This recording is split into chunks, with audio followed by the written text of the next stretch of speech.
City update ન્યૂઝમાં આપનું સ્વાગત છે। સિનિયર સિટીઝન સાથે 42 લાખથી વધુનો સાયબર ફ્રોડ આચરનાર આરોપી ઝડપાયો છે।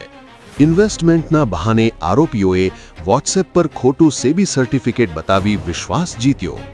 બજાજ ફાઇનાન્સના નામે શેરમાં મોટો ફાયદો થશે તેમ કહી ફરિયાદીને છેતરવામાં આવ્યો। આ રીતે ₹28,28,856ની ઠગાઈ કરવામાં આવી હતી। પોલીસે વધુ એક આરોપી વિશાલ ઝાલાવાડિયાની ધરપકડ કરી છે। City update news Sufiyan Mulla. જોડાયેલા રહો, કારણ કે હવે શહેર નહીં સમગ્ર દેશ કહેશે। આ છે સિટી અપડેટ ન્યૂઝ।